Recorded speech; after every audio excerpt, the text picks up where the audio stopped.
Hey everyone, what's going on? I just saw episode 3 of WandaVision, and my oh my, was this a good episode? It was so good. I was like, actually, I wouldn't say I was blown away, but it was very good. So, we're going to start off here with the non spoiler review, then jump into spoilers a little later. But let's talk about it non spoilers first. Just get that out of the way so you can watch it and then come back when you see the episode. So, this decade follows up with the previous two, 50s, 60s. Now we're in the 70s. You saw at the end of the episode last time we were in color. The episode's title, now in color. And my oh my, do they make good use of it. This episode deals with Wanda's pregnancy that we saw at the end of last episode. And this episode is a bit different in the way that it delves way more into what some may say, the plot of the show. We had sitcom features before, but we get a little bit less. But it still uses a lot of the sitcom tropes. You can see we're still using the sitcoms to get a sitcom parody of a theme song. And I'll leave you to find them yourself, but there are a lot of good things that, just make me laugh. Uses that. It's very funny. Matt Shacker and everyone working on this show did a great job. I think, but what is so nice as we delve into the plot now, what we get with their characters and the mystery part of the plot is that it can get very tense, and a few moments made me a bit scared and worried, and I was on the edge of my seat for what comes next. They do the genre and the era very right with some nice references. Overall, I'd give this episode a 9.5 out of 10. It was very good, but we lose the solid format that we had in the previous episode as we transition into more. The transition was not a bad thing, but it wasn't the exact smoothest, but it uses a lot of points very well. I'll say that. And it's actually quite a good thing, as many fans would like to know what the plot's all about, what we're going into. So there's that.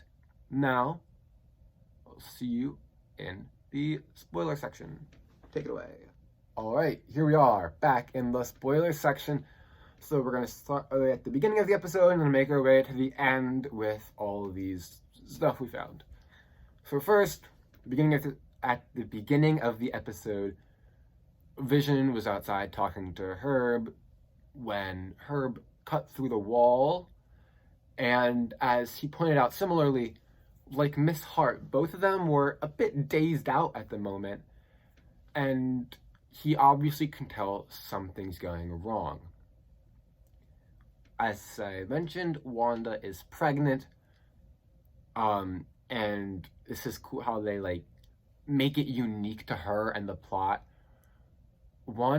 This makes Wanda's powers go a bit wonky, and I just think this is such a nice, cool detail because, why wouldn't they be? It's just something creative, and it could have done it more regular. But the whole point of the show is they're trying to blend in, but they're doing one bad job doing it.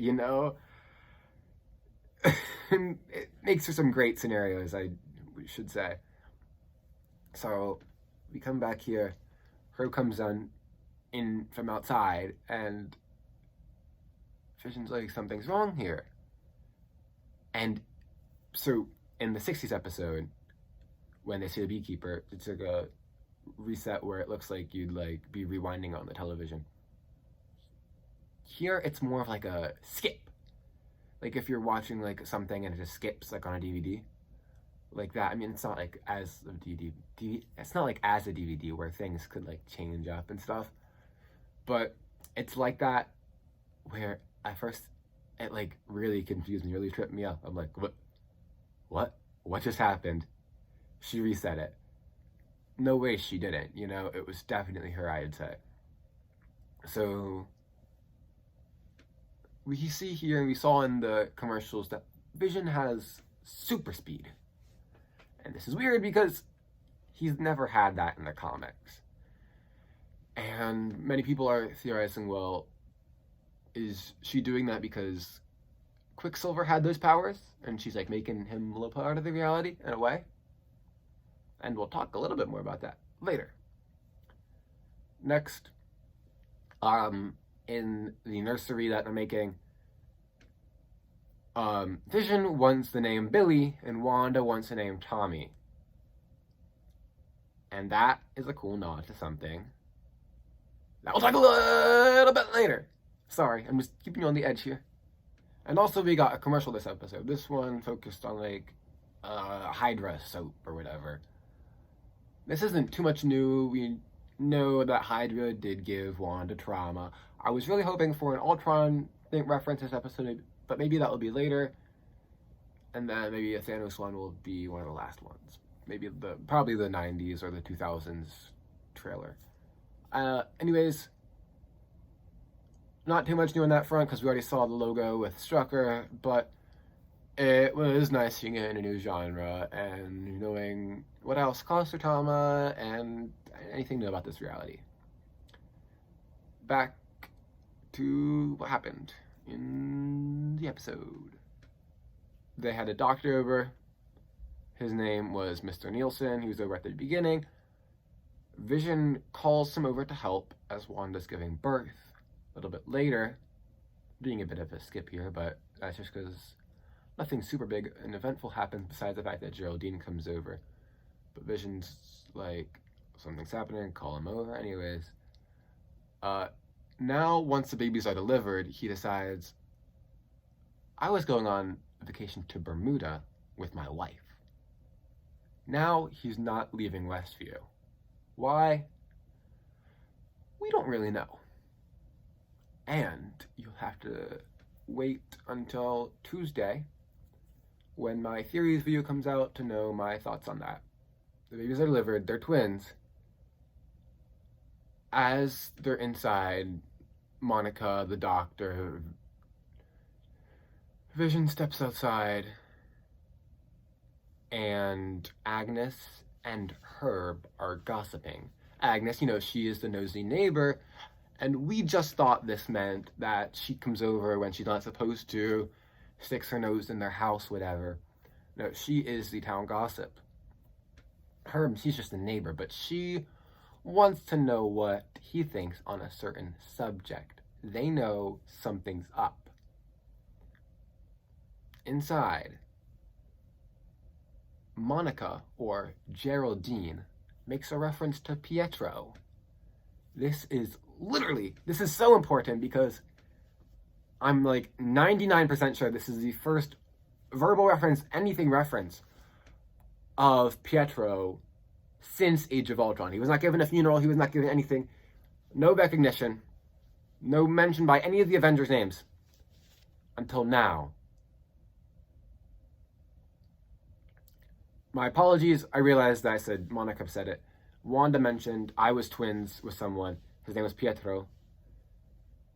Monica goes, he was killed by Ultron, wasn't he? She breaks character of Geraldine. There's no way that Geraldine knows about this. Ultron never existed inside Wanda's idyllic suburban reality. Why, as audience, we really wonder, why does she break character now? Why now? What was so important? Wanda starts crying. There's a little tear going down her face. She asks Monica what she said.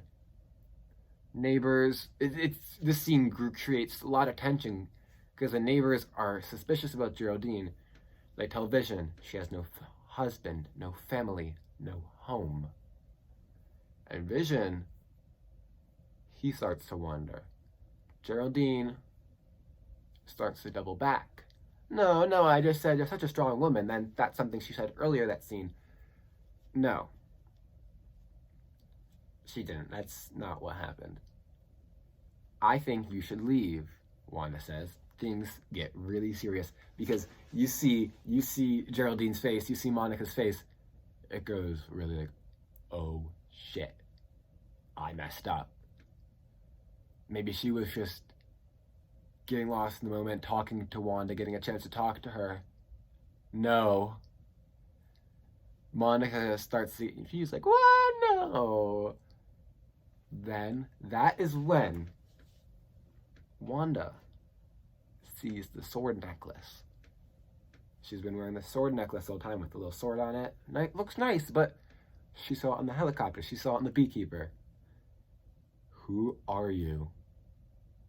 I don't know. Vision outside starts to get suspicious, like, really? No home, no whatever? Herb says, she came here because we are all. Stops, like, Agnes interrupts her. Agnes interrupts him.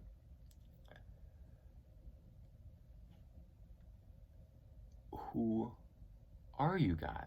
Who are you? You guys are all what? Vision goes like, you know. And they don't know. Agnes says, oh, I gotta leave. Or Herb's like, oh, you're right. Yeah. Never tell him. That such a great moment leaves us really wondering. I'll talk about that along with all the other things I said I'd mention in my theories video later this week.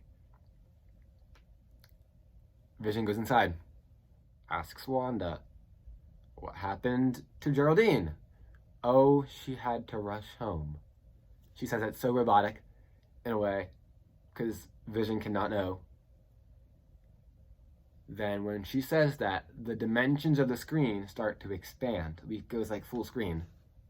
That's how we know it starts to get modern times. We lose that like 70s aesthetic. It's nighttime. And we see Monica in her outfit being sent through the border by Wanda. We know it's by Wanda because, well, we lose a shot that they had for the trailers. But you see red magic all around her. She falls through this like little force field, whatever. And trucks and military, probably sword, helicopters all around her. And then what they did is so good. They, whoever the director is, Matt Shackelman, amazing. He starts this Daydream Believer song, you know? And it's so good because, I tell you, it's so good because that creates the tension of like, oh, what's gonna happen next? They go back to, it's so good. I am just so excited for what's gonna come next. Stay tuned for my theories video coming Tuesday. Halfway point between the episodes, just about.